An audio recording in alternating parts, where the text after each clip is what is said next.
ஆண்டவருடைய வார்த்தைக்கு நேராய் போவோம். ஏசாயா தீர்க்கதரிசியின் புஸ்தகம் 30வது அதிகாரம் 15வது வசனத்தை நம்ம எல்லாம் எடுத்துக்கொள்வோம். ஏசாயா தீர்க்கதரிசியின் புஸ்தகம் 30வது அதிகாரம் 15வது வசனம். நீங்கள் மனம் திரும்பி அமர்ந்திருந்தால் ரட்சிக்கப்படுவீர்கள். மனுஷன் ரட்சிக்கப்படணும், ஒரு மனுஷன் தேவனை அறிந்து கொள்ள வேண்டும் என்று சொன்னால் முதலாவது அவன் என்ன செய்யணும் அப்படின்னா அமர்ந்திருக்கணும். என்ன பண்ணணும்? நீங்களாம் என்ன செய்றீங்க? இப்ப அமர்ந்திருக்கிறீங்க. எவ்வளவு நேரம் அமர்ந்திருப்பீங்க சொல்லுங்க எனக்கு. எவ்வளவு நேரம் அமர்ந்திருப்பீங்க? 2 மணி நேரமா? நீங்க எவ்வளவு நேரம் பேசுறீங்களோ அவ்வளவு நேரம் என்ன பண்ணுவோம்? என்ன ரொம்ப நேசிக்கிறவங்க நான் ஒரு 2 மணி வரையும் பேசினா கூட என்ன பண்ணுவீங்க? சரி, அண்ணனுக்கு என்னமோ ஆயிடுச்சு, இன்னைக்கு என்ன பண்ணிட்டோம், பேசிட்டோன்னு. ஒரு சிலர் இது முடிச்ச உடனே அடுத்த ப்ரோக்ராம் வச்சிருக்கோம், இவர் பேசிட்டே இருக்கட்டும், நான் என்ன பண்றேன், போயிட்டு வந்துடுறேன் அப்படின்னு என்ன பண்ணுவீங்க? மேக்சிமம் நம்மளுடைய டைம் எவ்வளவு நேரம் தான்? அதிகபட்சமா ஒரு 4 மணி நேரம் என்ன பண்ணிருப்பீங்க? அமர்ந்திருப்பீங்க. ஆனால் ஆண்டவருடைய வசனம் சொல்லுகிறது, தேவன் தம்முடைய பிள்ளைகளுக்காக ஒரு தீர்க்கதரிசியை கொண்டு ஆண்டவர் பேசுகிற ஒரு வார்த்தை. இது தீர்க்க தரிசனமான வார்த்தை. தம்முடைய ஊழியக்காரை கொண்டு பேசுறாரு, என் ஜனங்களை அமர்ந்திருக்க சொல். ஏன் இன்னைக்கு நம்ம ஒரு காரியத்தை தேவனிடத்திலிருந்து பெற்றுக்கொள்ளணும் அப்படின்னா முதலாவது நமக்கு தேவை பொறுமை. என்ன தேவை? பொறுமை, அமைதி, காத்திருப்பு. இதெல்லாம் நமக்கு தேவை. ஆமே. ஆண்டவருடைய சமூகத்துல வந்த உடனே நம்ம என்ன நினைக்கிறோம்? ஆண்டவர் உடனே எனக்கு அற்புதத்தை செஞ்சிடணும், ஆண்டவர் ஏதாவது ஒரு காரியத்தை செய்து இன்னைக்கு நான் போகும்போது பல மடங்கு மூட்டையோடு என்ன பண்ணும் போகணும்னு நினைக்கிறேன். இல்லைங்க. ஆனா ஆண்டவர் சொல்றாரு, நீங்கள் அமர்ந்திருந்தால் ரட்சிக்கப்படுவீங்க. ஆமே. ஆண்டவருடைய ஆலயத்துக்கு வந்துட்டு ஒரு வாரம் வந்துட்டு ஓடிட்டு இருந்தா ரட்சிப்பே என்ன பண்ணாது. இப்ப இந்த மெசேஜை முழுசா கேட்கணும் அப்படின்னா நீங்க இங்க உட்காந்துட்டு இருந்து குறைஞ்சபட்சம் ஒரு 45 நிமிஷம் உட்கார்ந்து இருந்தாதான் நான் என்ன பேச வரேன்றது உங்களுக்கு புரியும். 10 முறை கடைக்கு போயிட்டு வாங்க, புரியுமா? எந்த வசனம் பேசினாங்க, எப்படி போச்சு, புரியுமா? புரியாது. இங்க இருந்து 10 முறை வெளியே போன் எடுத்துட்டு நடந்து போயிட்டு வாங்க, புரியுமா? புரியாது. ஆண்டவர் சொல்றாரு, என் ஜனங்கள் என்னை புரிந்து கொள்ள வேண்டும் என்று சொன்னால், என் ஜனங்கள் என்னுடைய ரட்சிப்பை பார்க்கணும், நான் அவர்களுக்கு தருகிற விடுதலையை பார்க்கணும், நான் அவருக்கு தர ஆசீர்வாதத்தை பார்க்கணும்னு சொன்னா என் ஜனங்களை என்ன செய்ய சொல்லுனா அமர்ந்திருக்க சொல். எதற்கு 21 நாள் ஜபம் வைக்கிறாங்க? எதற்கு 40 நாள் ஜபம் வைக்கிறாங்க? எதற்கு உபவாச ஜபம்? எதற்கு காத்திருப்பு ஜபம்? எதற்கு இரவு ஜபம்னா நம்ம எப்படியாவது தேவனுடைய சமூகத்துல அமர்ந்திருந்து அவருடைய வார்த்தை கேட்டு அந்த வார்த்தையின் சத்தம் நம்முடைய வாழ்க்கையில ஒரு பெரிய ரட்சிப்பை உண்டு பண்ணணும். ஆமே. இந்த வார்த்தையினுடைய சத்தம் தான் என் வாழ்க்கையில ஒரு பெரிய ரட்சிப்பை ஏற்படுத்தும். இன்னைக்கு ரட்சிப்புனா என்ன? விடுதலை. ரட்சிப்புனா என்ன? ஆசீர்வாதம். ரட்சிப்புனா என்ன? தேவன் கொடுக்கிற விலையேற பெற்ற ஒரு உகந்த கணம். இந்த ரட்சிப்பை ஒரு மனுஷன் பெற்றுக்கொள்ளணும்னா அவருடைய பாதத்துல வந்து என்ன செய்யணும்னா அமர்ந்திருக்கணும். அவர் பேசுகிற வார்த்தையில் என்ன செய்யணும்? கேட்கணும். 9வது வசனத்தை வாசிங்கள. 9வது வசனம், இவர்கள் கலகமுள்ள ஜனங்கள், பொய் பேசுகிற பிள்ளைகளும், கர்த்தருடைய வேதத்தை கேட்க மனதில்லாத புத்திரருமா இருக்கிறார்கள். யாரை குறித்து ஆண்டவர் சொல்றாரு? தம்முடைய ஜனத்தை குறித்தா சொல்றாங்க. இவங்க எப்படிப்பட்ட ஜனமா இருக்கிறாங்களா? கலகம் உள்ள ஜனங்க. முதல்ல எப்படி பண்றாங்க? 2வது பொய் பேசுறவங்க. ஆமே. கூட்டம் எங்க இருக்குது? ஆண்டவர் வசனத்தை கேட்கணும், ஆண்டவருடைய சமூகத்தில் அமர்ந்திருக்கணும். ஆண்டவர் ஏதாவது ஒரு வார்த்தையை சொல்லணும்னா வந்து என்ன பண்ணாங்க? உட்கார்ந்தாங்க. ஆனா உட்கார்ந்த இடத்துல இவங்க எப்படி மாட்டாங்கன்னா, முதல்ல எப்படி மாட்டாங்க? கலகம் உள்ள ஜனங்களா மாறிட்டாங்க. 2வது எப்படி மாறிட்டாங்க? பொய் பேசுறவங்களா மாறிட்டாங்க. 3வது வேதத்தை கேட்க மனதில்லாம போயிட்டாங்க. ஆமென். தேவனுடைய ஆலயத்துக்குள்ள வந்து ஒரு மனுஷனை வெறுமையா என்ன செய்யக்கூடாதுன்னா போகக்கூடாது. அவங்க நிறைவான ஆசீர்வாதத்தோடு போக வேண்டும் என்று சொல்லி தான் ஒவ்வொரு திருச்சபைகளும் போதகர்களும் முயற்சி செய்யறாங்க. இப்போ வசனம் சொல்லுகிறது, இவங்க வந்த நோக்கம் ஆண்டவருடைய வசனத்தை கேட்கும்படி. ஆனா இவங்க என்ன செய்யறாங்க? கலகம் பண்றாங்க. அடுத்து பொய் பேசுறாங்க. அப்புறம் வேத வசனத்தை கேட்க என்ன இல்லை? மனசு இல்லை. வேத வசனத்தை கேட்கிற அளவுக்கு எனக்கு என்ன இல்லை? 1 மணி நேரம் பிரசங்கத்தை கேட்கிற அளவுக்கு இன்னைக்கு என்ன இல்லைன்னா ஜெனரேஷனுக்குள்ள பொறுமை இல்லை. ஆமே. 4 மணி நேரம் மெசேஜ். எத்தனை மணி நேரம்? ஆமா, இன்னைக்கு எடுக்கிறது போல 40 நிமிஷம், 30 நிமிஷம், 25 நிமிஷம் அப்படிலாம் கிடையாது. 4 மணி நேரம் குறையாம ஒரு போதகர் பேசி மைக் என்ன பண்ண மாட்டாரு, வைக்கவே மாட்டார். அவர் மைக்கை வைக்கணுன்றதுக்காக நாங்களாம் ஆவலோடு எதிர்பார்த்து நிற்போம். தூங்கி தூங்கி எழுவோம், எழுந்து பார்ப்போம், ஐயா முடிச்சிட்டாரா முடிச்சிட்டாரா. அவர் முடிக்கவே மாட்டார். குறைஞ்சபட்சம் எத்தனை மணி நேரம் பேசுவார்? 4 மணி நேரம் பேச. ஆனா 4 மணி நேரம் உட்கார்ந்து சத்தியத்தை கேட்டவங்க இன்னைக்கு வாழ்க்கையில எங்கேயோ இருக்கிறாங்க. ஆமே, அவங்களை யாராலுமே அசைக்க முடியல. எவ்வளவு உபத்திரம் வந்தும், எவ்வளவு பாடுகள் வந்தும், எவ்வளவு பிரச்சனை வந்தாலும் அவங்க இன்ன வரைக்கும் அசைக்க முடியல. இன்னைக்கெல்லாம் பயங்கர ஸ்ட்ராங்கா இருக்காங்க. அவங்க எல்லாம் பழைய காலத்து கல்லுன்றாங்க பாருங்க, அந்த மாதிரி இருக்காங்க. ஏன்?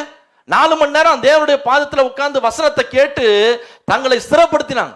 இன்னைக்கு மொத்தம் எவ்வளவு நேரம் பேசுறோம்? 45 நிமிஷம். எத்தனை நிமிஷம்? மொத்த சபையே எத்தனை மணி நேரம் தான்?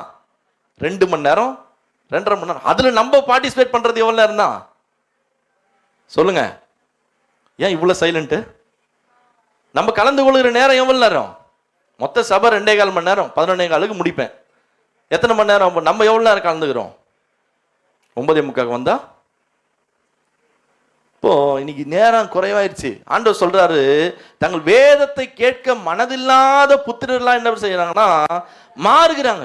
இது ஆண்டவர் எப்படி சொல்றாருன்னா வேதனையோடு சொல்றாரு, நீ மனம் திரும்பி அமர்ந்திரு.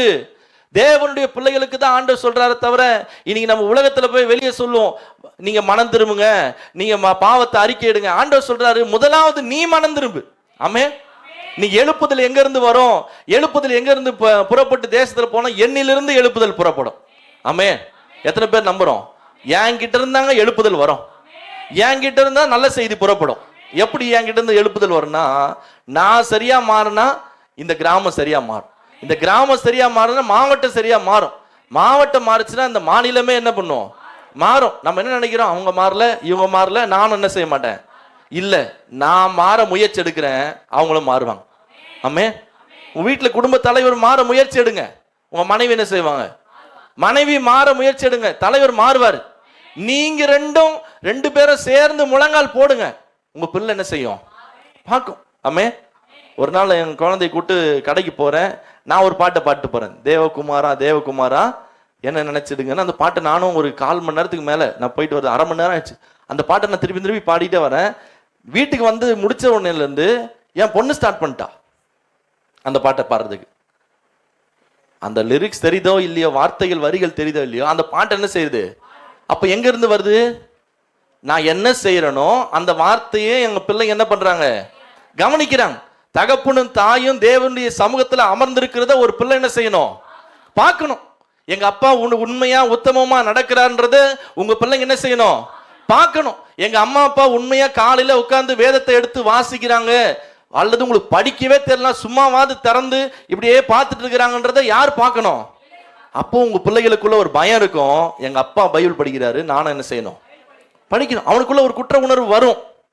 நீங்க டெய்லியும் ஒரு 1/2 மணி நேரம் முழங்கால் படிக்கிட்டு, ஆண்டவரே ஆண்டவரே உங்களுக்கு ஜெபமே பண்ண தெரியலனால ஸ்தோத்திரம் ஸ்தோத்திரம் ஸ்தோத்திரம் சொல்லியிருந்தீங்கன்னா அவன் பார்ப்பான், எங்க அப்பா என்ன செய்யறாரு?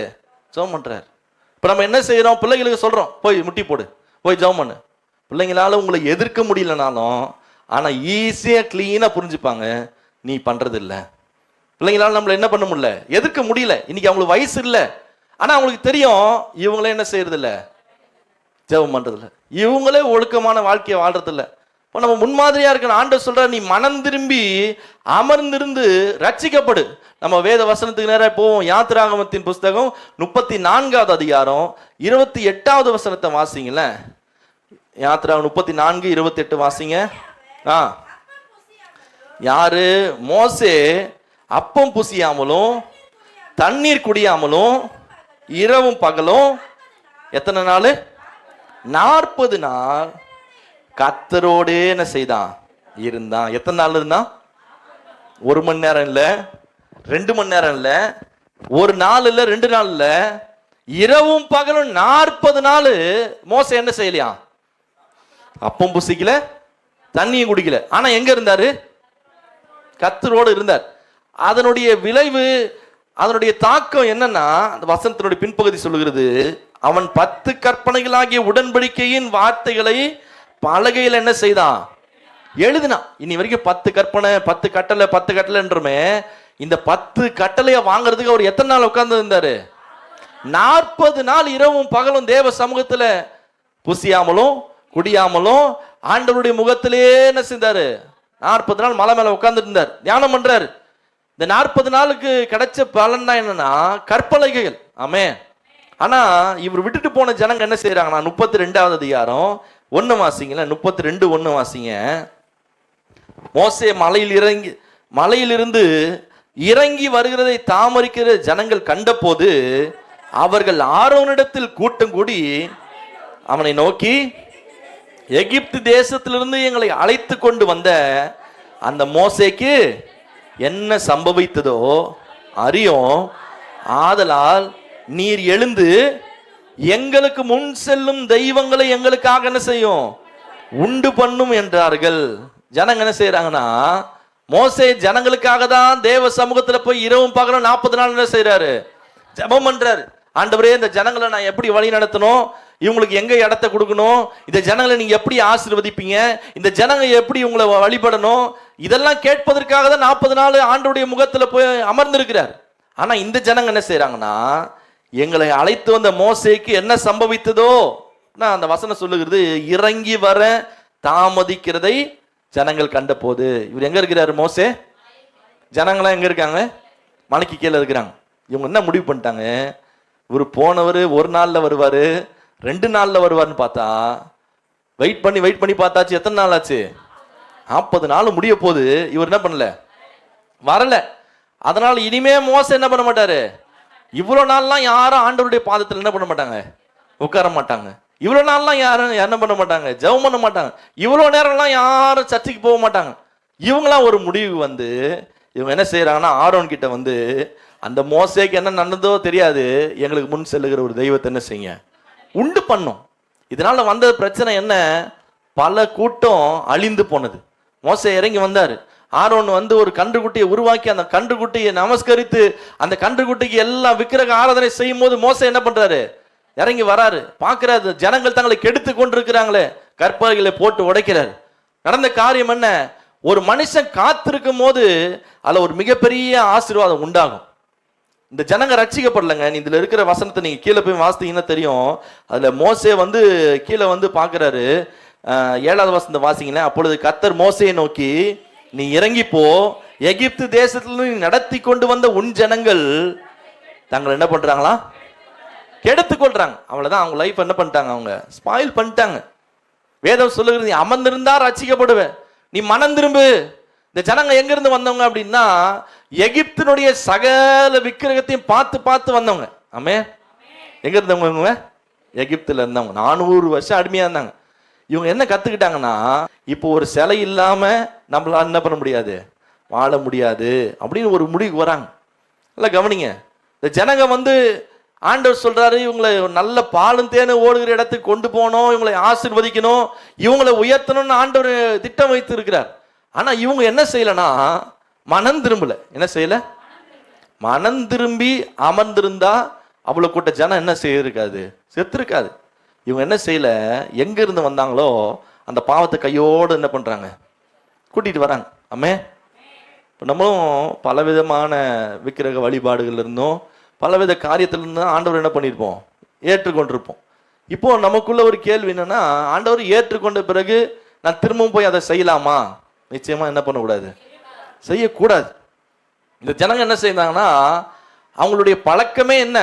ஏதாவது ஒரு விக்கிரகம் என்ன பண்ணும்? முன்பாக இருக்கணும். அவ்வளவுதான். அந்த விக்கிரகத்துக்காக இவங்க ஆண்டவரையே என்ன செய்தாங்கன்னா மறந்து போயிட்டாங்க. ஆனா இதனுடைய பலன் என்ன? ஆண்டவர் சொல்ற அந்த ஜனங்க 10வது வசனத்தை வாசிங்க, 9ஆம் வசனத்தை வாசிங்க. பின்பு கர்த்தர் மோசேயை நோக்கி, என்ன ஜனம்? ஆமா. ஆனா ஆண்டவர் சொல்றாரு, இவங்க ஆசீர்வதிக்கப்பட்ட ஜனம் தான் கூப்பிட்டாரு. இப்ப ஆண்டவரே என்ன சொல்றாருன்னா, இவங்க வணங்கா கழுத்துள்ள ஜனம், ஆகையால் என் கோபம் இவர்களை மேல் மூலவும் நான் இவர்களை அழித்து போடவும் நீ என்னை விட்டு விடு, நான் உன்னை ஒரு பெரிய ஜாதி ஆக்குவேன். ஆண்டவர் மோசே கிட்ட சொல்றாரு, நீ பரிந்து பேசாத, இந்த ஜனத்துக்காக, இந்த ஜனத்துக்காக சப்போர்ட் பண்ணாத, இந்த ஜனத்துக்காக நீ என்ன செய்யாத, திறப்பில நிற்காத, மன்றாடாத, இந்த ஜனங்களை என்ன செய்? விட்டுரு, நான் உன்னை பெரிய ஜாதி ஆக்குவேன், நான் உன்னை உயர்த்துவேன். ஏன் ஆண்டவர் இவ்வளவு காரியத்தை சொல்றாருன்னா, ஒரு மனுஷன் மனம் திரும்பி தேவனிடத்துல அமரணும் அப்படின்னு தான் வாஞ்சேன். ஆமே. இன்னைக்கு ரட்சிக்கப்பட்ட ஞானஸ்தானம் எடுத்த எத்தனையோ பேர் இங்க இல்லை. எங்க இருக்கிறாங்கன்னு கர்த்தருக்கு தான் என்ன பண்ணும் தெரியும். ஆண்டவர் எதுக்காக உங்களை அழைப்புக்குள்ள கொண்டு வந்து ரட்சிப்பு கொடுத்தாரு அப்படின்னா, நீங்க மனம் திரும்பி ஆண்டவருடைய அழைத்துல அமர்ந்திருக்கணும். ஆமே. ரட்சிப்பு அப்படின்னா என்னைக்கோ ஒரு நாள் நான் ரட்சிக்கப்பட்டேன் அப்படி இல்லைங்க. நேற்று ரட்சிக்கப்பட்டவங்க இன்னைக்கு ஆண்டவருக்குள்ள இல்லை. இன்னைக்கு ஆண்டவருக்குள்ள இருக்கிறவங்க நாளைக்கு ஆண்டவருக்குள்ள இருப்பாங்களா அப்படின்றது பெரிய சந்தேகம். ஆமே. நமக்கே தெரியும் நேற்று எத்தனையோ பேர் ஆண்டவர் தான் அப்படின்னு வேகமா ஓடியாந்தவங்க இன்னைக்கு ஆண்டவர் விட்டு என்ன பண்ணிட்டாங்க, பின்மாற்றத்துல போயிட்டாங்க. இன்னைக்கு விசுவாசமா இருக்கிற நீங்களும் நானும் நாளைக்கு கர்த்தருக்குள்ள இருப்போமா? நமக்கு இது அப்போ ரட்சிப்பு என்பது, நேற்றுக்கு நான் ரட்சிக்கப்பட்டேன், இன்னைக்கு ரட்சிக்கப்படுறேன், நாளைக்கு நான் ரட்சிப்புக்குள்ள என்ன பண்ணணும் இருக்கணும். நான் ரட்சிக்கப்படணும் அப்படின்னா நான் என்ன செய்யணும்? அமர்ந்திருந்து அவருடைய வார்த்தை என்ன செய்யணும்? கேட்கணும். ஆமே. இப்போ இந்த பைபிளே நீங்க எடுக்கலங்க, பைபிளே என்ன பண்ணல எடுக்கல. இதுல இருந்து ஏதாவது ஒரு வசனம் உங்களுக்கு தெரியுமா? தெரியுமா? ஏன் தெரியாது? பைபிளை ஒரு நாள் என்ன பண்ணல திறந்து பார்க்கல, சபைக்கும் ஒரு நாள் என்ன பண்ணல வரல. அப்ப இங்க இதுல இருந்து ஏதாவது ஒரு வசனத்தை கேட்டா கூட உங்களால என்ன பண்ண முடியாது, சொல்ல முடியாது. இந்த ஜனங்களுக்கு ஆண்டவர் சொல்றாரு, இந்த ஜனங்களை நான் எவ்வளவோ தியானம் எவ்வளவோ காரியத்துல மீட்டு கொண்டு வந்தேன், ஆனா இவர்கள் தங்களை என்ன செய்யறாங்கன்னா கெடுத்து கொள்ளுகிறார். அல்லேலூயா. வேதம் சொல்லுகிறது, சங்கீதம் 1:2 சொல்லுகிறது, நம்ம எல்லாருக்கும் தெரிந்த ஒரு வசனம். சங்கீதம் 1:2 வாசிங்க. துன்மார்க்கருடைய ஆலோசனையில் எல்லாமலும் பிரியமா இருந்து இரவும் பகலும் அவருடைய வேதத்தில் தியானமா இருக்கிற மனுஷன். எந்த வசனம்? இரவும் பகலும் தியானமா இருக்கிற மனுஷன். தியானம் பண்ணோம் அப்படின்னா அதுக்கு முதல்ல நமக்கு என்ன தேவை? பொறுமை தேவை. என்ன பண்ணோம்? இப்போ நீங்கள் நினைக்கிற மாதிரி தியானம் பண்ணுறதுக்கு ஒரு 2 நிமிஷம் உட்காந்து தியானம் பண்ணிட்டு 3 நிமிஷம் ஃபோனை நோண்டிட்டு எழுந்து போய்கிட்டு வந்துக்கிட்டு அப்படிலாம் தியானம் பண்ண முடியுமா? ஒரு இடத்துல உட்காந்தா குறைஞ்சபட்சம் ஒரு 2 மணி நேரமாவது என்ன பண்ணோம், தங்களுடைய ஆவி ஆத்மா சரீரம் எல்லாத்தையும் என்ன பண்ணோம் அடக்கி, உள்ள வெளியே சுத்துற சிந்தனை, அங்கங்கே ஊர் சுத்திட்டு இருக்கிற எண்ணம், இது எல்லாத்தையும் என்ன பண்ணோம் ஒரு நிலை கொண்டு வந்து தான் என்ன செய்யணும். அப்போ வேதம் சொல்லுகிறது, நீ கர்த்தருடைய வேதத்தை படிக்கிறது மட்டும் இல்லை, என்ன செய்யணுமா? தியானம் பண்ணும். என்ன பண்ணும்? தியானம்னா என்ன? ஃபர்ஸ்ட் நான் பைபிள் படிக்கிறதே பெரிய விஷயம் பதர் அப்படின்னு தான் என்ன பண்றோம் சொல்றோம். தியானம் பண்ண என்ன? இப்ப இந்த சங்கீதம் 1 6 வசனம் இருக்கு. இன்னும் எத்தனை வசனம்? இப்போ கர்த்தருடைய வேதத்தில் பிரியமா. அப்போ எப்படி பிரியமா இருப்பாங்க? எப்படி ஆண்டவருக்கு பிரியமா வாழ முடியும்? எப்படி ஆண்டவருக்கு பிரியமா வாழ்ந்தா எப்படி ஆண்டவர் ஆசீர்வதிப்பாரு? இரவும் பகலும் எப்படி வேதத்தை தியானிக்கிறது? இப்படி உட்காந்து அதை யோசித்து எப்படி எப்படிலாம் இருக்கலான்னு திங்க் பண்ணாதான் அதுக்கு பேர் தியானம். இப்போ தியானம் பண்ற அளவுக்கு உங்களுக்கு நேரங்குதா? உண்மையா என்ன பண்ணல இல்லை பிரதர்ன்னு தான் சொல்லுவீங்க. ஆனா வேதம் சொல்லுகிறது, உங்களுடைய வாழ்க்கை ஆசீர்வாதமா மாறணும்னா கர்த்தருடைய வேதத்துல எப்படி இருங்க? அமர்ந்துருங்க. வேதத்துல தியானம் பண்றது அமர்ந்துருங்க. செய்தி நேரத்துல அமர்ந்திருந்து என்ன பண்ணுங்க? கர்த்தரை துதிங்க. 1 மணி நேரம் ஆராதனை செய்கிறோம். அந்த ஆராதனை நேரத்துல உங்களால வீட்டுல சத்தமோ பாட முடியல, ஆனா இந்த நேரத்தை பயன்படுத்தி ஆண்டவரை உயர்த்தி பாடுங்க. ஆண்டவரை மைமைப்படுத்தி என்ன பண்ணுங்க? பாடுங்க. ஆண்டவருக்கு நன்றி சொல்லுங்க. உள்ளத்தின் ஆழத்திலிருந்து ஆண்டவரை அதிகமா துதிங்க. இப்ப வேதம் சொல்லுகிறது, சங்கீதம் 46:10 வாசிங்களேன். நீங்கள் அமர்ந்திருந்து நானே தேவன் என்று என்ன செய்யுங்கன்னா அறிந்து கொள்ளுங்கள். அமர்ந்திருந்து நானே தேவன் என்று அறிந்து கொள்ளுங்கள். ஜாதிகளுக்குள்ளே உயர்ந்திருப்பேன், பூமியில் என்ன செய்வேன்? இப்ப தேவன் யாரு நம்ம அறிந்து கொள்ளணும்னா முதல்ல என்ன செய்யுங்க? அமர்ந்துருங்க. ஆலயத்துக்கு வந்தா என்ன பண்ணுங்க? பொறுமையா காத்துருங்க. ஜெப நேரமா அங்கங்க எழுந்து என்ன பண்ணாதீங்க, போகாதீங்க, அமர்ந்துருங்க. ஏதோ ஒரு பாடல் பாடுறாங்களா, அமர்ந்துருங்க. ஆராதனை நேரமா அந்த நேரத்தை யூஸ் பண்ணி என்ன செய்யுங்க? அமர்ந்துருங்க. இப்ப தேவன் யார் என்று தெரியணும்னா நம்ம முதலாவது என்ன செய்யணும்னா மனம் திரும்பி அமரணுங்க. தேவ சமூகத்துக்கு வரும்போது ஒரு மனுஷன் 10 வருஷமா சபைக்கு வராங்க, இன்னும் அவங்களால ஒரு இடத்துல 2 மணி நேரம் உட்கார முடியலன்னா அவங்க எப்படி ரட்சிக்கப்பட்டிருக்க முடியும்? ஆமே. யாராவது கேட்குறாங்க, விதர் நீங்க எத்தனை வருஷமா சர்ச்சைக்கு போறீங்க? நான் 10-15 வருஷமா என்ன பண்றேன், போறேன். இப்போ நீங்க வெளியே எங்கன்னா சபைக்கு போயிட்டு வாங்களேன், அந்த சபைக்கு போயிட்டு இப்படி 10 முறை எழுந்து நடங்க. அந்த பாஸ்டர் கூடுவார், வாங்க எங்கேருந்து வரீங்க? சிறிதா ஒரு நல்ல சமாரியன் சர்ச்சிலேருந்து வரீங்க. எத்தனை வருஷமா சர்ச்சுக்கு போகிறீங்க? 10 வருஷமா போகிறேன். 10 வருஷமா போகிறீங்க, இப்படி தான் நடப்பீங்களா சர்ச்சில்னு கேட்பார். எத்தனை வருஷமா? அதுக்காக உங்களுக்கு நான் எழுந்துக்கவே கூடாதுன்னு சொல்ல, என்ன சொல்லி கொடுக்குறாங்க? வேதத்தை கற்றுக்கொள்வதற்கு இரவும் பகலும் தியானமாய் அமர்ந்திருக்க கர்த்தர் நமக்கு உதவி செய்வாராக. அல்லேலூயா. நம்ம எப்போ தேவ சமூகத்தில் அமர்ந்திருந்து கர்த்தரை அறிந்து கொள்ளுகிறோமோ அப்பதான் நமக்கு ஆசீர்வாதம் உண்டாகும். ஆமே. நீங்க மத்தேயு 18வது அதிகாரம் 3வது வசனத்தை வாசிங்கள. மத்தேயு 18:3 வாசிங்க. நீங்கள் மனம் திரும்பி பிள்ளைகளை போல் ஆகாவிட்டால் பரலோக ராஜ்யத்தில் என்ன பண்ண மாட்டீங்க? பிரவேசிக்க மாட்டீர்கள் என்று மெய்யாகவே மெய்யாகவே உங்களுக்கு சொல்லுகிறேன். ஆண்டவர் சொல்றாரு, நீங்க மனம் திரும்பி என்ன செய்யணும்? பிள்ளைகளை போல மாறணும். ஆமே. இப்போ இயேசுவின் பிள்ளைகள் நாங்கள் அப்படின்னு பாட்டு பாடுறோம். என்ன பண்றோம்? பாட்டு பாடுறோம். இந்த பாட்டு நம்ம வாழ்க்கையை என்ன செய்யணும்னா மாறணும். அதுக்கு ஆண்டவர் சொல்ற ஒரு காரியம் என்னன்னா, நீ மனம் திரும்பி பிள்ளைய போல என்ன பண்ணு. யாரு பிள்ளைன்னா யாரு? எங்க அப்பா இயேசு, நான் அவருடைய பிள்ளை. இப்போ அவர் எப்படி இருந்தாரோ அப்படி நான் என்ன பண்ணணும்? மாறணும். அப்படி நான் மாறினாதான் கர்த்தர் என்னுடைய பிள்ளையா என்ன பண்ணுவார்னா ஏற்றுக்கொள்வார். இப்போ மனம் திரும்பி பிள்ளைகளை போல் ஆகாவிட்டால் நீங்க எங்க போக மாட்டீங்கன்னா பரலோக ராஜ்யத்தில் பிரவேசிக்க மாட்டீங்க. இன்னைக்கு நான் ஆலயத்துக்குள்ள வந்திருக்கிறவங்க ஒவ்வொருத்தருக்கும் முக்கியமான ஒரு சத்தியம் என்னன்னா, ஆண்டவர் என்னை மனம் திரும்பி அவருடைய ஆலயத்தில் அமர பண்ணணும். ஆமே. என்ன பிரதர் இந்த வார்த்தையை சொல்றீங்க? நாங்களாம் நல்லா திருந்தி தான் இருக்கிறோம் அப்படின்னு என்ன பண்ணுவோம்? நம்ம நினைப்போம். இப்போ நான் காண்பிக்கிறேன் 3 காரியத்தை நான் சொல்ல போகிறேன். வேகமாக எல்லாரும் வடிக்க போகிறோம். 3 காரியம். இயேசுவை ஏற்றுக்கொண்டும் மனம் திரும்பாத 3 பேர். மனம் திரும்பி அவர் பாதத்தில் என்ன பண்ணல? அமர்ந்திருக்கல. 3 பேரை நான் என்ன செய்ய போறேன்னா காண்பிக்க போறேன். ஆமே. எல்லாம் எழுதி கொள்ளுங்க. முதலாவது யாரு அப்படின்னா அப்போஸ்தலரின் புஸ்தகம் 4வது அதிகாரம் 33வது வசனத்தை நம்ம எல்லாம் எடுத்துக்கொள்வோம். அப்போஸ்தலர் 4:33 எடுத்துட்டீங்களா? 4:33 படிக்கலாமா எல்லாம் சேர்ந்து? கர்த்தராகிய இயேசுவின் உயிர்த்தெழுதலை குறித்து அப்போஸ்தலர்கள் பலமாய் என்ன செய்யறாங்க? சாட்சி கொடுத்தார்கள். அவர்கள் எல்லார் மேலும் பூரண கிருபை உண்டாயிருந்தது. நிலங்களையும் வீடுகளையும் படிங்க எல்லாம். விற்கப்பட்டவின் கிரயத்தை கொண்டு வந்து வைத்தார்கள். தேவைக்கு தக்கதாக பகிர்ந்து கொடுக்கப்பட்டது. அவர்களில் ஒருவனுக்கும் ஒன்றும் குறைவாய் இருந்ததில்லை. ஆண்டவர் எடுத்துக்கொள்ளப்பட்ட பிறகு அப்போஸ்தலருடைய வாழ்க்கை எப்படி மாறிடுச்சு? இயேசு கிறிஸ்துவின் உயிர்த்தெழுதலுக்கு பிறகு எப்படி மாறிடுச்சுன்னா, பேதுரு இருந்தாரு, யோவான் இருந்தாரு, ஆண்டவருடைய சீஷர்ல எல்லாரும் என்ன பண்ணாங்க? இருந்தாங்க. இவங்கெல்லாம் என்ன செய்தாங்க? வீடுகள் தோறும் ஜெபம் நடத்தினாங்க. வீடுகள் தோறும் ஆண்டவரை துதிச்சாங்க. அவங்க துதிக்கிற இடம் ஒரு ஜெப ஆலயமா என்ன செய்யுது? மாறுகிறது. அன்னைக்கு இருந்த ஜனங்க என்ன செய்யறாங்கன்னா, தங்களுடைய நிலங்களையும் வீடுகளையும் விற்று விற்கப்பட்டவர்களுடைய கிரய தொகையை கொண்டு வந்து எங்க வச்சாங்க? அப்போஸ்தலருடைய பாதத்துல வைத்தார்கள். அவனவனுக்கு தேவையானதற்கு தக்கதாக பகிர்ந்து கொடுக்கப்பட்டது. அப்ப என்ன பண்றாங்க ஜனங்க? ஆலயத்துல எல்லாரும் வந்து என்ன செய்யறாங்க? ஒன்னா இருக்கிறாங்க. ஆமே. இப்ப நாலுல இருந்து நானும் சொல்றேன். நானும் என்ன பண்றேன்? ஒருத்தர் பேசிருக்கிறார். இப்போ போன வாரம் தான் நான் தளம் போட்டேன். எல்லாத்தையும் என்ன பண்ணிட்டாங்க?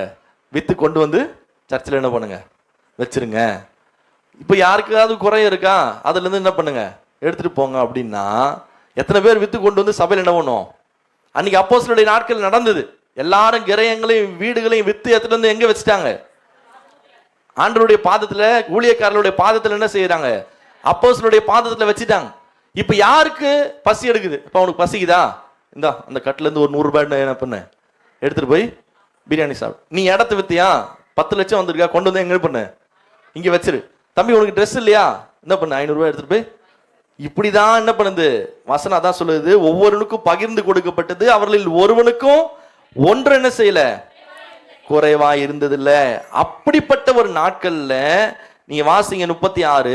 சிப்புருத்தீவானும் லேவியனும் அப்போஸ்தலராலே ஆறுதலின் மகன் என்னும் அர்த்தம் கொள்ளும் பர்னபா என்னும் மறுபேர் கொண்டவனும் யோசே என்பவன் படிங்க எல்லாம் தனக்கு உண்டாயிருந்த நிலத்தை விற்று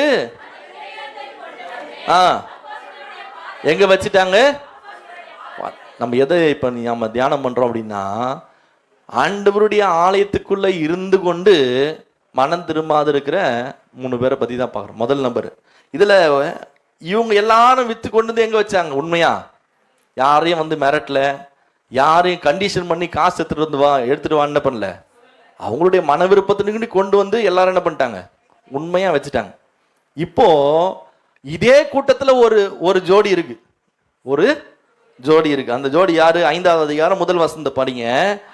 அனனியா என்னும் பேருள்ள ஒருவனும் தங்கள் காணியாச்சை, இவங்க ஜோடிக்கு பேர் என்ன? இந்த கப்பிள்ஸ் பேர் என்ன? அனனியா. சத்தமா சொல்லுங்க. அனனியா. பின்னாடி இருக்கணும் சொல்லுங்க. அனனியா சப்பீராள். இவங்க பேர் என்ன? சப்பீராள். இவங்க ரொம்ப முக்கியமானவங்க. அடுத்து யாருன்னா வந்தாங்கன்னா ஞானஸ்தான பேர் இதை வச்சிடலாமான்னு யோசிக்கிறேன். இப்போ வசனம் சொல்லுகிறது, இவங்க என்ன செய்யறாங்கன்னா தங்கள் காணியாச்சையே விற்றார்கள். இப்ப விற்கிற வரைக்கும் இவங்க எப்படி இருந்தாங்கன்னா நல்லா இருந்தாங்க. எப்படி இருந்தாங்க? அடுத்த வசனத்தை வாசிங்க. 2வது வசனம். தன் மனைவி அறிய அவன் கிரயத்தில் ஒரு பங்கை வஞ்சித்து வைத்து ஒரு பங்கை கொண்டு வந்து எங்க வச்சாரு? இவரு அப்போஸ்தலருடைய பாதத்துல வச்சிட்டார். இப்ப இவங்களுக்கு என்ன தெரியும் அப்படின்னா, ஆண்டவரோடு இருந்தா கூட பரவாயில்ல, இவங்கெல்லாம் யாரு? ஆண்டவருடைய சீஷர்கள். அப்போஸ்தலர்கள் யாரு? பேதுரு, யோவானு, பர்திமேயு, தோமா, இவங்கெல்லாம் யாருன்னா ஆண்டவருடைய சீஷர்கள். இப்ப ஆண்டவர் வந்து சமாரிய ஸ்திரியை பார்த்தோன்னே அவங்களுக்கு வெளிப்பாடு சொன்னது போல இவங்களுக்கு அந்த அளவுக்கு வரவும் கிருபையும் இல்லைன்னு ஜனங்க நினைச்சிட்டாங்க. ஜனங்க என்ன பண்ணிட்டாங்க? இந்த ஒரே ஒரு கூட்டம் என்ன பண்ணிச்சு? இந்த 2 பேரு நினைச்சிட்டாங்க, நம்ம எடுத்துட்டு ஒரு பங்கை வஞ்சித்து வைக்கலாம், ஒரே ஒரு பாட்டை மட்டும் என்ன பண்ணுவோம்? கொண்டு போய் வச்சிருவோம். 2 லட்சத்துக்கு வித்துனா 1 லட்சம் என்ன பண்ணு? எடுத்து பேக்ல போடு. 1 லட்சம் கொண்டு போய் என்ன பண்ணலாம்? ஒன்றும் தெரியாத மாதிரி பாஸ்டர் முன்னாடி என்ன பண்ணலாம்? வச்சிடலான்னு இவங்களும் முடிவு பண்ணி தன் மனைவியாரிய ஒரு பங்கை வஞ்சித்து வைத்து ஒரு பங்கை கொண்டு வந்து எங்க வைக்கிறாரு? அப்போஸ்தலருடைய பாதத்துல வைக்கிறார். அது வரைக்கும் இவங்களுக்கு என்ன தெரியல அப்படின்னா, பேதுரு வந்து ஒரு பெரிய ஆளா ஒரு கண்ணுக்கு தெரியல. இல்ல பேதுரு வந்து இப்படி பண்ணுவார் அப்படி பண்ணுவார் அதெல்லாம் தெரியல இவங்களுக்கு. இவங்களுக்குள்ள கர்த்தருக்குரிய பயமும் என்ன செய்யல? இல்ல. ஆமே. எல்லாரும் என்ன செய்யறாங்க? விற்கிறாங்க, கொண்டு வந்து ஆலயத்துல வைக்கிறாங்க. விற்கிறாங்க, ஆலயத்துல வைக்கிறாங்க. பொதுவா எல்லாம் அனுபவிச்சாங்க. ஆனா தேவனுடைய கூட்டத்திற்குள்ள இருந்து, சீஷர்களுடைய கூட்டத்துக்குள்ள இருந்து, அப்போஸ்தலருடைய கூட்டத்துக்குள்ள இருந்து இவங்க என்ன செய்யல அப்படின்னா, மனம் திரும்பல. ஆமே. என்ன திரும்பல? வேதம் நம்ம படிச்ச வசனம் சொல்லுது, மனம் திரும்பி அமர்ந்திராவிட்டா ரட்சிக்கப்பட மாட்டீங்க. ஆமே. சத்தியத்தை கேட்கிறோமா? இன்னைக்கு ஆலயத்துக்குள்ள வரும், எவ்வளவோ சத்தியத்தை சொல்றோம். இந்த வசனத்தை கேட்டு மனம் திரும்பி நம்ம ரட்சிக்கப்பட்டாதான் தேவனுடைய ராஜ்யத்துக்குள்ள என்ன பண்ண முடியும்? போக முடியும். இவங்க என்ன செய்யறாங்க? கூட்டத்துக்குள்ள இருந்தே மனம் திரும்பல. இப்ப 3ஆம் வசனம் பேதுரு சொல்றாரு பாருங்க. பேதுரு அவனை நோக்கி, எல்லாம் படிங்க, அனனியாவே நிலத்தின் கிரயத்தில் ஒரு பங்கை வஞ்சித்து வைத்து பொய் சொல்லும்படி சாத்தான் உன் இருதயத்தை தெளிவா சொல்றாரு. அவருக்கு யாரும் என்ன பண்ணல. ஆமா. இப்ப நிறைய பேருக்கு நம்ம என்னதான் இப்ப சொன்னாலும் பிரதருக்கு முன்னாடி என்ன பண்ணிட்டாங்க? போன் பண்ணி என்ன பண்ணிட்டாங்க? போன் இல்லாத காலத்திலே ஆண்டவர் உயிரோடு தான் இருந்தார். ஆமே. அல்லேலூயா. போன் பண்ணி என்ன பண்ணிட்டாங்க? போன்லாம் பண்ண தேவையில்ல. பேதுருக்கு யாருன்னா போனை பண்ணாங்க? இல்ல வாட்ஸ்அப்ல மெசேஜ் பண்ணாங்களா? அன்னைய வந்து இவ்வளவு வித்தாரு, இல்ல வீடியோ எடுத்து அனுப்பினாங்களா? இல்ல. இவங்க வச்சவனே பேதுரு கேட்கிறாரு. அன்னைக்கு அவர் தான் பெரிய ஊழியக்காரு. அன்னைக்கு இருந்த காலகட்டத்தில் இயேசப்பா உயிர் தெழுந்த பிறகு அவர் தான். அவர் கேட்கிறாரு, அனனியாவே ஒரு பங்கை வஞ்சித்துட்டு இருப்பான், ஏன்பா சாத்தான் உன் இருதயத்தை நிரப்புனா? இவ்வளோ நாள் நீ உபதேசத்தை கேட்ட, எங்க கூட்டத்துக்குள்ளே உட்கார்ந்துட்டு இருந்த, ஆண்டவரை துதிச்ச, மகிமைப்படுத்தின, ஆனா நீ என்ன செய்யலன்னா? சத்தமா சொல்லுங்க. இங்க இருக்கிற கூட்டம் சொல்லுங்க, என்ன செய்யல? மனம் திரும்பல. வசனத்தை கேட்டாரு, உட்கார்ந்துட்டு இருந்தாரு, ஊழியக்காரங்களை பார்த்தாரு, நல்லா ஆஹா ஓஹோன்னாரு. ஆனா இவருக்குள்ள மனம் திரும்புகிற அனுபவம் மாறல. இப்ப வசனம் சொல்லுது, அடுத்த வசனம், அதை விற்கும் முன்னே அது உன்னுடையதா இருக்கவில்லையோ, அதை விற்ற பின்னும் கிரயம் உன் வசத்தில் இருக்கவில்லையோ.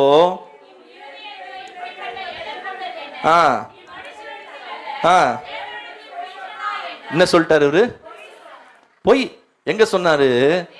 ஊழியக்காரர்கிட்ட. எங்க சொன்னாரு? தேவனுடைய ஆலயத்துல.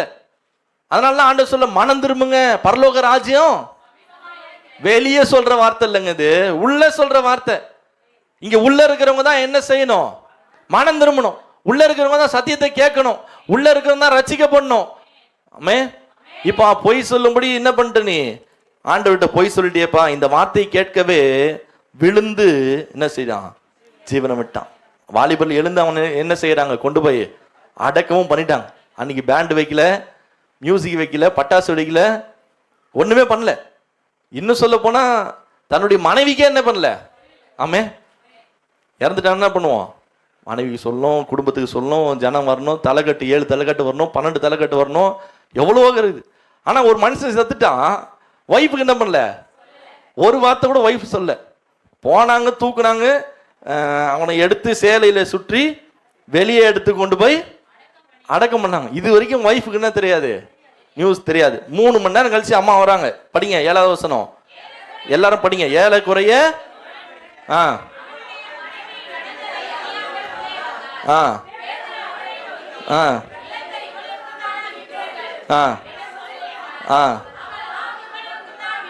அவ்வளவுதான். இவங்களும் வந்தாங்க. வந்த உடனே எங்க வீட்டுக்காரர் எங்கன்னு கேட்கல. இல்ல பேதர்கிட்ட வந்து ஐயா டீ எடுத்துங்க ஐயா, ஐயா கொஞ்சம் கறி குழம்பு. இந்த பேச்சுக்கு வந்த உடனே அவர் எப்படி இருந்தார்னா ஸ்ட்ரிக்டா இருந்தார். எப்படி இருந்தாரு? கறி குழம்பு டீ ஏத்துன்னு வேணாம் வேணாம். வந்து உள்ள என்ட்ராகும் போதே கேட்ட கேள்வி என்ன? நீ வாங்கம்மா, சோத்திரமா, நல்லா இருக்கீங்களா? உங்க வீட்டுக்கார் இல்ல, இந்த பேச்சுக்கே இடல. ஒரே கேள்வி, நிலத்தை, அந்த வசன சொல், நிலத்தை இவ்வளவு தானா விட்டீர்கள் என்று கேட்.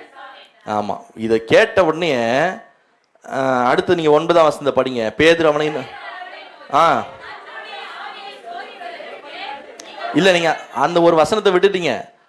விட்டீர்கள் என்று கேட்டான். அவள் ஆம், இவ்வளவுக்கு தான். கர்த்தருடைய ஆவியை சோதிக்கிறதுக்கு நீங்கள் ஒருமனப்பட்டதன, இதோ உன் புருஷனை அடக்கமணியினுடைய கால்கள்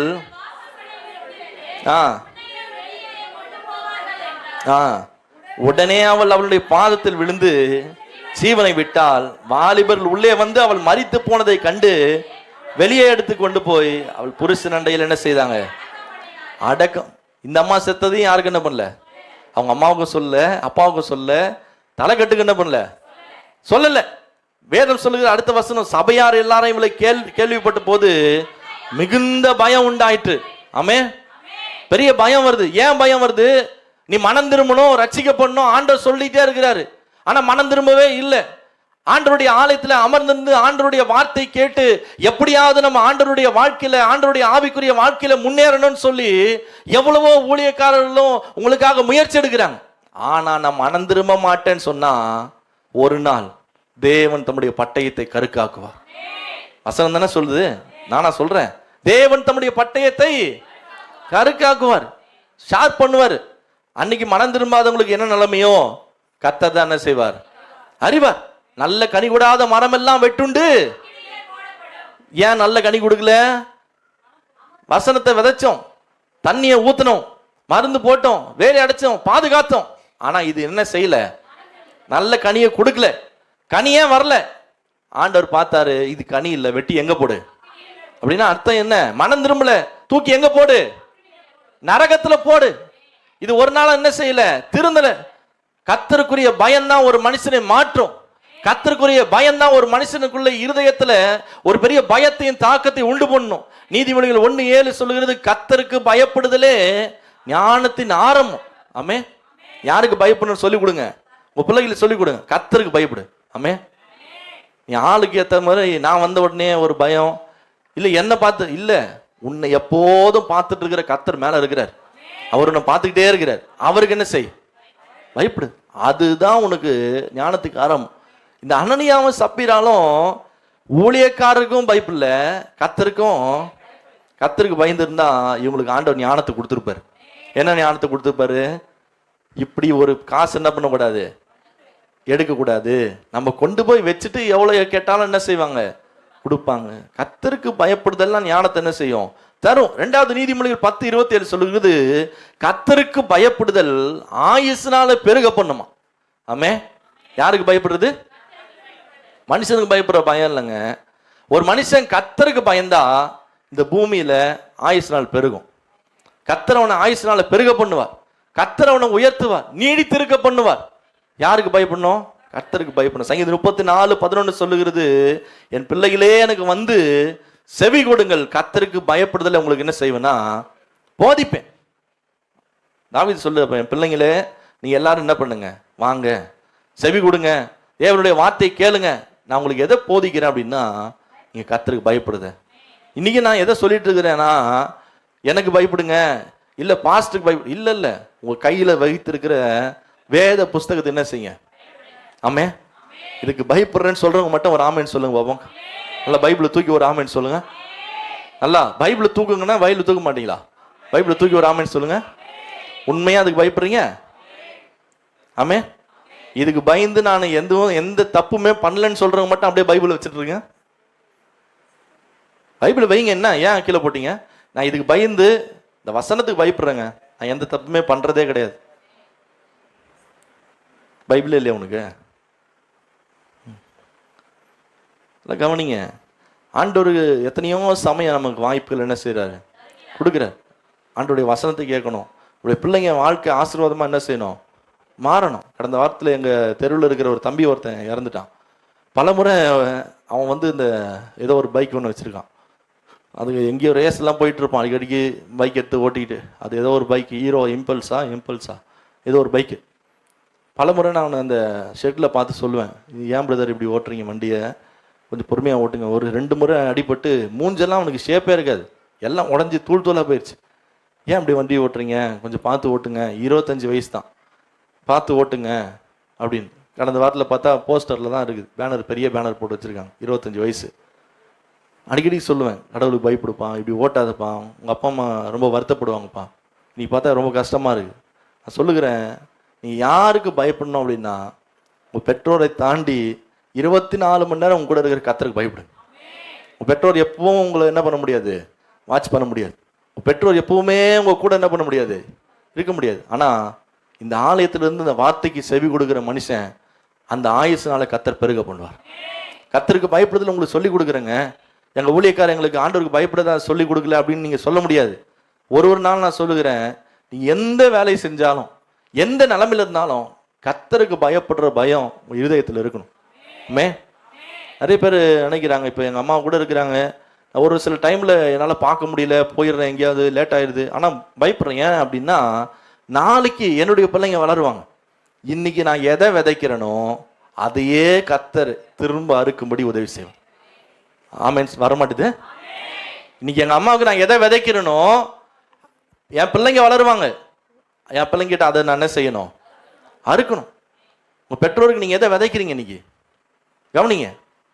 கர்த்தருக்கு பயப்படுகிற ஒரு பிள்ளை, நீ இன்னைக்கு எதை விதைக்கிறியோ அதை நிச்சயமா நீ அறுக்காம மட்டும் ஆண்டவர் இந்த பூமியிலேருந்து ஒன்று எடுக்கவே மாட்டார். ஆமே, நல்லா கவனிங்க. 2வது, தேவனுடைய கூட்டத்திலிருந்து இன்னொரு மனுஷன் யாரு அப்படின்னா, அப்போஸ்தலரின் புஸ்தகம் 8வது அதிகாரம் 14வது வசனத்தை எடுத்துக்கொள்வோம். அப்போஸ்தலர் 8:14. 2வது ஒரு மனுஷனை பார்ப்போம். முதலாவது அனனியா சப்பிரால், 2வது சீமோன் என்னும் ஒரு பேர் உள்ள ஒரு மனுஷன். 8:14. அப்போஸ்தலர் கேள்விப்பட்டு அவர்களிடத்தில் அனுப்பினார்கள். இவர்கள் வந்தபோது பரிசுத்த ஆவியை பெறாமல் கண்டு பெற்றுக்கொள்ளும்படி ஜெபம் பண்ணி அவர்கள் மேல் கைகளை வைத்தார்கள். அப்பொழுது அவர்கள் பரிசுத்த ஆவியை பெற்றார்கள். அப்போஸ்தலர்கள் தங்கள் கைகளை அவர்கள் மேல் வைத்ததினால் சீமோன் கண்டபோது அவளிடத்தில் பணத்தை கொண்டு வந்து, அப்படின்னு நிறுத்துங்க. ஆமே, இப்போ பேதுருவும் யோவானும் போறாங்க, ஒரு மீட்டிங் போறாங்க, கன்வென்ஷன் என்ன பண்றாங்க, போகிறாங்க, ஜனத்தை பார்க்கறாங்க, எல்லாரும் ரட்சிக்கப்பட்டிருக்காங்க, வசனத்தை படிக்கிறாங்க, பாடுறாங்க, ஆண்டவரை துதிக்கிறாங்க. ஆனா அவங்க என்ன பெறல, பரிசுத்த ஆவியானுடைய அபிஷேகத்தை பெறல. இப்ப ஊழியக்காரங்க 2 பேர் இருக்காங்க. யாரு? பேதுரு, யோவான். இந்த 2 பேரும் என்ன செய்யறாங்கன்னா, ஜனங்களுக்காக கையை வச்சு என்ன செய்யறாங்க, ஜெபம் பண்றாங்க. ஊழியக்காரங்க கையை வச்சு ஜெபம் பண்றான். ஆண்டவரே இவங்க ரட்சிக்கப்பட்டிருக்காங்க, பரிசுத்த ஆவியானவருடைய அபிஷேகம் இல்லையே கையை வச்சு ஜெபம் பண்ணா ஒவ்வொருவர் மேல பரிசுத்த ஆவியானவர் ஊற்றப்படுகிறார். ஒவ்வொருத்தரும் பரிசுத்த ஆவியினால என்ன செய்யறாங்க? நிரப்பப்படுகிறாங்க. இது எல்லாத்தையும் ஒரு மனுஷன் என்ன செய்யறாங்கன்னா அந்த கூட்டத்தில் உட்கார்ந்து பார்த்துட்டு இருக்கிறார். அந்த மனுஷனுக்கு பேர் என்ன? படிங்க. அந்த மனுஷன் பேர் என்ன? சீமோன். என்ன பேரு? அப்போஸ்தலர் கைகளை 18ஆம் வசனம், அப்போஸ்தலர் தங்கள் கைகளை அவர்கள் மேல் வைத்ததினால் பரிசுத்த ஆவி தந்தருளப்படுகிறதை சீமோன் பார்க்கிறார். இவர் எங்க இருக்கிறார்னா அந்த உபதேசத்தை கேட்கிறாரு, ஆண்டவரை ஏற்றுக்கொண்டாரு, ஆண்டவர் விசுவாசிக்கிறாரு, எல்லாம் பண்றாரு. ஆனா இவருடைய மனசு இப்ப எப்படி மாறிடுச்சுன்னா இவங்க ஜெபம் பண்ணி தான் கையை என்ன பண்றாங்க? வைக்கிறாங்க. ஜெபம் பண்ணி கையை வச்சா பரிசுத்த ஆவியானவர் என்ன பண்றாரு? அப்போ ஆண்டவரே எனக்கு அந்த வரத்தை கொடுங்க அப்படின்னு ஆண்டவர்கிட்ட என்ன பண்ணலாம்? கேட்கலாம். இல்லைன்னா பேதுருக்கிட்டையும் யோவான்கிட்டையும் போயிட்டு, ஐயா நீங்க எப்படி கை வைக்கிறீங்களோ அதே மாதிரி நானும் கை வச்சா பரிசுத்த ஆவியானவர் எல்லாரும் என்ன பண்ணோம்? நிரப்பணும், எனக்காக ஜெபம் பண்ணுங்க அப்படின்னு என்ன பண்ணலாம்? கேட்கலாம். ஆனா இவர் என்ன பண்ணலன்னா ஆண்டவர்கிட்டையும் கேட்கல, ஊழியக்காரர்கிட்ட என்ன பண்ணல? கேட்கல. இது ரெண்டுமே பண்ணாம நேரா எதை கொண்டு போனாரு? எதை கொண்டு போனாரு? அப்ப இவர் என்ன செய்யல? மனம் திரும்பல. என்ன செய்யல? இவர் பணத்தை வச்சு உலகத்தையே வில்லா என்ன பண்ணிருப்பாரு? வளைச்சிருப்பாரு. தேவனுடைய ஆலயத்துக்கு வந்தோம் அதே காரியத்தை என்ன பண்றாங்க? பண்றாங்க. நீ நிறைய பேருக்கு என்ன பணம் இவ்வளவு கொடுத்தா நம்ம சொல்றதெல்லாம் என்ன பண்ணோம்? இல்ல இல்ல, ஆண்டவருடைய ஆலயத்துல இன்னும் மனம் திரும்பாத எத்தனையோ பேர் இருக்கிறாங்க. ஆண்டவருடைய ஆலயத்துல வந்து வியாபார ஸ்தலமா ஏன் ஆண்டவர் சவுக்கு எடுத்து அடிச்சாருன்னா ஆண்டவருடைய ஆலயத்தை எப்படி ஆக்கிட்டாங்க? வியாபார ஸ்தலமா மாத்திட்டாங்க. ஆண்டவருடைய ஆலயத்துல பணத்தை குறித்து கரிசனையால இல்ல. இந்த சீமோன் என்பவன் பார்த்து கொண்டிருக்கிறான், இந்த வரம் வேணும் இல்ல இந்த கிருபை வேணும்னு சொல்லி ஜெபிக்கல. நேரா என்ன பண்ணிட்டார்னா இவர்கிட்ட இந்த பணத்தை காமிச்சார். என்ன காமிச்சாரு? பணத்தை கொடுத்தா என்ன பண்ணுவாங்க ஊழியக்காரங்க? ஜெபம் பண்ணி போப்பா அப்படின்னு அனுப்புவாங்க. ஆனா நடந்தது என்ன? வாசிங்க 19ஆம் வசனம். நான் எவன் மேல் என் கைகளை வைக்கிறேனோ, படிங்க சத்தமா, பரிசுத்த ஆவி பெற்றுக்கொள்ளத்தக்கதாக ஓகே பணத்தினாலேயா சம்பாதித்துக் கொள்ளலாம் என்று நீ நினைத்தபடினால் உன் பணம் உன்னோடு கூட அவ்வளவுதான். எப்படி போனோம்?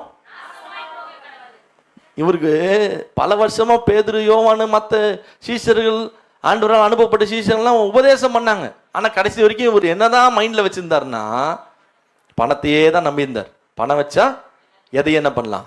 செய்யலாம். பணம் கொடுத்தா எதையும் என்ன பண்ணலாம்? சாதிக்கலாம். ஆனா பேதுரும் யோவானும் சொல்லிட்டாங்க, உன் பணம் எப்படி போட்டோம்? இந்த பணத்தை வச்சு நீ ஆண்டவருடைய வரத்தை என்ன பண்ண முடியாது. ஏன் இவ்வளவு நாள் ஆண்டவருடைய ஆலயத்தில் இருந்த, ஆனா உனக்குள்ள என்ன இல்லைன்னா இன்னும் மனம் திரும்புதல் இல்லை. தேவன் கிட்ட நன்மையை பெறணும், தேவன் ஜெபம் பண்ணா எனக்கு அற்புதத்தை செய்ய கிருபை தருவார், தேவன் ஜெபம் பண்ணா எனக்கு பரிசுத்த ஆவியானவருடைய அபிஷேகத்தை தருவார்னு கேட்கறதுக்கு இவருக்கு மனம் திரும்புகிற இருதயம் இல்லை. இவர் எதை வச்சு சாதிக்கலான்னு பார்த்தாரு. ஆனா அடுத்த வசனம் சொல்லுது, உன் இருதயம் தேவனுக்கு முன்பாக செம்மையா இராதபடினா இந்த விஷயத்தில் உனக்கு பங்கும் இல்லை பாகமும் இல்லை. ஆகையால் நீ உன் துர்க்குணத்தை விட்டு என்ன செய்ய? மனம் திரும்பு, தேவனை நோக்கி வேண்டிக்கொள், மன்னிக்கப்படலாம். ஆமே, தெளிவா சொல்றாரு. உன் துர்க்குணத்தை விட்டு என்ன பண்ண? வெளியே வாப்பா, மனம் திரும்புப்பா. இந்த கூட்டத்தில் உட்கார்ந்துட்டு இருக்கிற, இந்த கூட்டத்தில் ஆண்டவருடைய வார்த்தை கேட்கிற, பல வருஷமா தேவனுடைய வார்த்தை கேட்டுக் கொண்டிருக்கிறோம். ஆனா நம்ம என்ன செய்யல? மனம் திரும்பல. சீமோனை போல பணத்தை எடுத்துட்டு என்ன பண்றோம்? இந்த பணத்தை கொடுத்து எதையாவது சாதிக்கலாம். பணம் என்ன பண்ண முடியாது, சாதிக்காது. வேதம் சொல்லுகிறது 1 தீமோத்தேயு புஸ்தகம் 6வது அதிகாரம் 10வது வசனத்தை நீங்க வாசிக்கும் பொழுது 1 தீமோத்தேயு 6:10 வாசிங்க. பண ஆசை எல்லா தீமைக்கும் எப்படி இருக்கு? வேறா இருக்கிறது.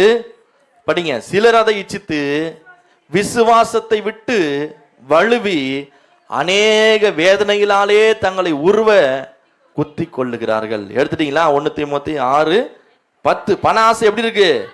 எல்லா தீமைக்கும் எப்படி இருக்கு? ஆமே. ஒரு மனுஷன் பணத்தை தேடி ஓட ஆரம்பிச்சிட்டா அதுதான் தீமைக்கு முதல் அடித்தளமே. ஆமே. எத்தனை பேர் ஆண்டவர் தேவைக்கு சந்திக்கிறார்? கை தூக்கி ஒரு ஆமேன்னு சொல்லுங்க. தேவைக்கு எனக்கு கொடுக்குறாருங்க, போதும். போதுமா? போதும்னு சொல்றவங்க ஒரு ஆமேன்னு சொல்லுங்க. எனக்கு உண்மையா போதுங்க, என் தேவைக்கு கொடுத்தா போதும். ஏன் பணத்தை நிறைய ஒரு மனுஷன் பார்த்துட்டானா அடுத்தது அவன் என்ன செய்ய தூண்டும் அப்படின்னா தீமை செய்ய அவன் இருதயம் என்ன பண்ணும், தூண்டும். இளைய மகனை குறித்து கெட்ட குமாரன் சொல்லுவோம். இளைய மகன், இந்த இளைய மகன் தகப்பனிடத்துல என்ன செய்யறாங்க, சண்டை போட்டு எனக்கு ஆஸ்தியில வருகிற பங்கு என்ன பண்ணு, திருப்பி கொடு திருப்பி கொடு வாங்கினாரு. வாங்கி எடுத்துட்டு போய் அவர் அதுல ₹1 சேர்த்து வச்சாரா, நல்லா செலவு பண்ணாரா? ஏன்? வேதம் சொல்லுகிறது அந்த அவன் போய் வேசிகளிடத்தில் தன் ஆஸ்தி என்ன பண்ணிட்டான், அழித்து போட்டான். இப்போ பணம் அதிகமாச்சுன்னா தீமை என்ன செய்யும்? ஆமே அல்லேலூயா. பிரதர், நான் இவ்வளோ பணம் வேணாம், கர்த்தர் இன்னைக்கு எனக்கு என்ன தேவையோ அதை கொடுத்தா போதுங்க. வீடு தேவை, வீடு கொடுத்தா, எனக்கு வாகனம் தேவை, வாகனம் கொடுத்தா, எனக்கு இவ்வளோ தேவை, இது கொடுத்தா, இது மேல கட்டுக்கட்டா நீ சேர்த்து வைக்கணும் அப்படின்னு நினைச்சா முதல் தீம் அங்கிருந்து ஆரம்பிக்குது. இதனால அவங்களுடைய வாழ்க்கை என்ன மாறுகிறதுனா, சிலர் அதை இச்சித்து, எதை இச்சித்து, பணத்தை நீ இச்சித்து யாரை விட்டுறாங்களா, ஆண்டவரை விட்டுறாங்க, விசுவாசத்தை விட்டுறாங்க, ஆண்டவருடைய வழிகளை விட்டுறாங்க. அதனாலதான் அவர் வேதனையா சொல்றாரு, பணத்தை நம்பி யாரை விட்டுட்ட, கர்த்தரை விட்டியப்பா. இந்த பணம் எல்லா காலத்திலும் உனக்கு யூஸ் ஆகும் நினைச்ச, ஆனா யாரை யூஸ் ஆகும் நினைக்கல, ஆண்டவர் யூஸ் ஆகும் நினைக்கல. இதனால என்ன செய்யறாங்கன்னா, தங்களுக்குள்ளே தாங்களே என்ன செய்யறாங்கன்னா பல வேதனைகளை கொண்டு வர்றாங்க, பல வேதனை அனுபவிக்கிறாங்க. ஒரு காலகட்டத்துக்கு பிறகு இந்த பணத்தையே நம்பி போனவங்க பல வேதனை என்ன பண்றாங்க, அனுபவிக்கிறாங்க. ஆமே. ஒரு குறிப்பிட்ட நாள் இந்த சூதாட்டத்தை, ஆன்லைன்ல சூதாட்டம்னு ஒன்று போயிட்டு இருந்தது, கவனிங்க. தெரியுமா ஆன்லைன் சூதாட்டம்னு? ஃபஸ்ட்டு பணத்தை கட்டி விளையாடுவாங்க. நல்லா தான் இருந்தது. ஆரம்பத்தில் என்ன இருந்தது, இப்போ ₹100 வச்சா ₹200, ₹200 வச்சா ₹400, நல்லா போயிட்டு இருந்தது. நிறைய பேர் நல்லா விளையாடிட்டு போயிட்டு இருந்தாங்க. இது என்ன ஆச்சுன்னா, பண ஆசை அதிகமாச்சு. என்ன ஆசை? சூதாடுறவங்களுக்குள்ள என்ன ஆசை வருது? ஏன் 100 வச்சா, சத்தமா சொல்லுங்க, 200 வச்சா, 1000 வச்சா, இப்படியே போயிட்டே இருந்தது. ஒரு நாள் லட்சத்தை வச்சாரு, மொத்தமா என்னாச்சு, போயிடுச்சு. இதனாலதான் வேதம் சொல்லுகிறது, அப்பயே எழுதி வச்சிருக்காங்க, தங்களை தாங்களே என்ன செய்யறாங்களாம், கத்தி எடுத்து அவங்களே என்ன பண்ணுகிறாங்க. இப்போ பண ஆசை ஒரு மனுஷனுக்கு வரக்கூடாது, பண தேவை வரணும். ஆமே. 24 மணி நேரம் பணம் பணம் பணம் பணம்னு ஓடினா சம்பாரிச்ச பணத்தை கொண்டு போய் எங்க கொடுத்துருவோம்? சத்தமா சொல்லுங்க பிரதர், சத்தமா சொல்லுங்க. அப்போ ஒரு லிமிட்டட் டைம் தான் நம்ம என்ன செய்யணும், ஒர்க் பண்ணணும். அதுக்கப்புறம் என்ன செய்யணும், ரெஸ்ட் எடுக்கணும். அங்க போறோம் இங்க போறேன்னு அலைஞ்சு அலைஞ்சு ஓடி மொத்தமா கொண்டு போய் எங்க கொடுத்துருவோம்? கொஞ்சம் பொறுமையா தான் சம்பாரிச்சா என்னையா? ஆமே. பண ஆசையை நம்ம என்ன செய்யணும், விடணும். மூணாவது நான் ஒரு காரியத்தை சொல்லி முடிக்கிறேன். மூன்றாவதா யார் தேவனுடைய கூட்டத்திலிருந்து மனம் திரும்பாம போனா அப்படின்னா, மத்தேயு எழுதின சுவிசேஷம் 26வது அதிகாரம் 14வது வசனத்தை எடுத்துக்கொள்ளும். மத்தேயு 26:14, 26:14. அப்பொழுது 12 ஒருவனாகிய யூதாஸ் காரியோத் என்பவன், எல்லாரும் படிங்க, 26:14. பிரதான ஆசாரியரிடத்துக்கு போய், நான் அவரை உங்களுக்கு காட்டி கொடுக்கிறேன், நீங்கள் எனக்கு என்ன கொடுக்கிறீர்கள்? ஆமே. இவர் யாருங்க? யூதாஸ் காரியத்து காட்டி கொடுத்தவரா? இவர் யார்? இவரு இயேசுடைய 12 சீஷர்ல ஒருத்தர். யூதாஸ் காரியத்து 12 சீஷர்ல ஒருத்தர். இவர் என்ன எப்படி இருக்கணும்னா, இப்ப வாஸ்த அப்போஸ்தலர்களுடைய ஜனங்க கூட ஆண்டவரை பார்க்கல, ஆண்டவருடைய அற்புதத்தில் என்ன பண்ணல, பார்க்கல, ஆண்டவருடைய சீஷர்ல தான் பார்த்தாங்க. ஆனா இவரு ஆண்டவரே முகமுகமா பார்த்தவர், அவருடைய அற்புதத்தை பார்த்தவர், எவ்வளவு பேரை நடக்க வச்சாரு, கண் திறக்க வச்சார், கூடவே இருந்து பார்த்த மனுஷன் இப்ப என்ன பண்ணிட்டாருன்னா, ஒரு மற்ற மனுஷன்கிட்ட போய் கேட்கற, நான் அவரை உங்களுக்கு காட்டி கொடுக்குறேன், நீங்க எனக்கு என்ன தருவீங்க? ஆமே. இவ்வளவு நாளா 3.5 வருஷமா ஆண்டவர் கூடவே இருந்தாரு, கூடவே போனாரு, கூடவே வந்தாரு, கூடவே தூங்கினாரு, கூடவே சாப்பிட்டாரு. ஆனா இவர் கடைசி வரைக்கும் என்ன திரும்பல, கடைசி வரைக்கும் திரும்பல. இவர் மனம் திரும்பி தான் ஆண்டவரை காட்டி கொடுக்கிற வேலை இவர்கிட்ட வந்திருக்காரு. ஆமே. அல்லேலூயா. ஒரு மனுஷன் மனம் திரும்பணும் ஆண்டவர் போராடுறாரு. ஆனா அவருடைய கூட்டத்திலே 12 பேர்லயே ஒரு மனுஷன் இருந்தாரு, கடைசி வரைக்கும் என்ன பண்ணல. அல்லேலூயா. இந்த வசனம் சொல்லுகிறது, இவங்க எவ்வளவு காசு தருவீங்கன்னா, அவங்க சொன்னாங்க 30 வெள்ளி காசு என்ன பண்றாங்க, கொடுக்க முற்பட்டார்கள், உடன்பட்டார்கள். அது முதல் அவன் அவரை காட்டி கொடுப்பதற்கு என்ன பார்த்ததுன்னா, யூதாஸ் யார் தெரியுமாங்க? ஆண்டவர் இந்த யூதாஸ் கிட்ட என்ன பொறுப்பு கொடுத்திருந்தார்னா, யோவான் 13:29 வாசிங்களேன். ஆண்டவர் என்ன பொறுப்பு கொடுத்திருந்தார் அதில் போட்டிருக்கோம். யோவான் 13:29 படிங்க. யூதாஸ் 13:29 பணப்பையை போதும். யூதாஸ் என்ன பைய வச்சிருந்தாரு? ஆண்டவர் என்ன கொடுத்து வச்சிருந்தாரு? என்ன பொறுப்பு கொடுத்திருந்தாரு? பணத்தை கொடுத்திருந்தார். ஆண்டவர் கையில வர காணிக்க பணம் எல்லாம் யார்கிட்ட இருந்தது? ஆமே. யார் யாரெல்லாம் பணத்தை கையாளுறீங்க கொஞ்சம் கை தூக்குங்க. வா, நான் என்னப்பா தப்பாவா கேட்டேன்? பணத்தை கையாளுறவங்க கை தூக்குங்கன்னு. சபையில பணத்தை கையாளுறவங்க ஆமா, இன்னும் கொஞ்சம். நான் கூட தான் கையாளுறேன். கட்டுமான பணியெல்லாம் கொடுக்குறீங்க, பத்திரமா எடுத்து சபையை கட்டணும். கை தூக்கு நல்லா. இமான் பதர், உங்களுக்கு என்ன பொறுப்பு கொடுத்தாங்க சபையில? கட்டுமான சபையில காணிக்கை என்ற வேலை, சந்தா எடுக்கிற வேலை, இந்த பொறுப்புலாம் என்ன பண்றாங்க? ரொம்ப முக்கியமா இருக்கணும். இந்த பண விஷயத்துல ரொம்ப எப்படி இருக்கணும்? ஜாக்கிரதையா இருக்கணும். ஆமே. யூதாஸ் கிட்ட ஆண்டவர் என்ன கொடுத்திருந்தாரு? பணம் மூட்டையை யார்கிட்ட தாங்குது? ஆண்டவர்கிட்ட இல்ல. ஆண்டவர் ₹1 கூட அவர் பாக்கெட்ல என்ன பண்ணல. பணத்தை மொத்தத்தையும் யார்கிட்ட தான் கொடுத்தாரு. ஏன்னா அவருக்கு தெரியும் இவன் பணப்பிரியனா இருக்கிறான். இவங்கிட்டே என்ன செய், அப்பயாவது உனக்கு பண ஆசை என்ன பண்ணும், வெளியே போவோம்னு நினைச்சா, இவன் அப்பயும் என்ன செய்யலன்னா மனம் திரும்பவே இல்லை. அப்படியும் பத்தாம போய் அங்க போய் கேட்கிற பிரதான ஆசாரிட்ட, நான் ஆண்டவரை காட்டி கொடுக்குறேன், எனக்கு என்ன தருவீங்க? இல்ல கவனிங்க, அந்த கூட்டத்திலேயே இருக்கிறோம், வேத வசனத்தை கேட்கிறோம். ஆனா கடைசி வரைக்கும் ஒரு மனுஷன் தேவனுடைய வார்த்தை கேட்டு அவருடைய வார்த்தைக்கு தன்னுடைய இருதயத்தை அடக்கி அமர பண்ண அவனால முடியல. ஆமே. அதே 13:29 சொல்லுகிறது பாருங்க. 13:2 சொல்லுகிறது பாருங்க. யோவான் 13:2 சீமோனின் குமாரனாகிய யூதாஸ் காரியத்து அவரை காட்டி கொடுக்கும்படி பிசாசானவன் அவன் இருதயத்தை தூண்டின பின்பும் அவர்கள் போஜனம் பண்ணி கொண்டிருக்கையில். நல்லா கவனிங்க, பிசாசு என்ன செய்யறான்? தூண்டுறான். சீக்கிரமா என்ன செய், காட்டி கொடு, பணம் வரும், சீக்கிரமா போ, இந்த வேலையை செய், அந்த வேலையை செய். ஆண்டவருடைய வசனம் ஒரு பக்கம் கேக்குது, ஒரு பக்கம் யார் தூண்டுறது? ஆமே. இப்ப டைம் ஒரு பக்கம் ஆகுது, கண்ணு ஒரு பக்கம் இழுக்குது, பசி ஒரு பக்கம் என்ன பண்ணுது, வேத வசனமும் ஒரு பக்கம் என்ன பண்ணுது, போயிட்டு இருக்கு. இன்னைக்கு வேற யாரும் எழுந்து போக கூடாதுன்னு வேற சொல்லிட்டாங்க. இது பிரச்சனையை தாண்டி நாம எப்படி போறது? இப்போ இவர் சாப்பிட்டுட்டு தான் இருக்கிறார், எல்லாரும் போஜனம் பண்றாங்க.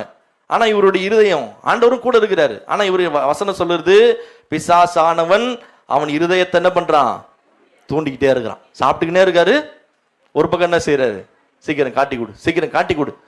ஆண்டவருடைய கூட்டத்துல இருந்து அந்த மனுஷன் என்ன செய்யலன்னா மனம் திரும்பவே இல்லைங்க. கடைசி வரைக்கும் மனம் திரும்பல. நான் நீ சொல்லுகிறேன் பாருங்க, தேவனுடைய ஆலயத்துக்குள்ள இருக்கிற நீங்களும் நானும் ஆண்டவருடைய பாதத்துல மனம் திரும்பி அமர்ந்திருக்கணும். இன்னைக்கு தேவன் நமக்கு எல்லாவற்றையும் செய்ய ஆயத்தமா இருக்கிறார். எத்தனை பேர் விசுவாசிக்கிறோம்? நான் 3 காரியத்தை நான் உங்களுக்காக சொன்னேன்.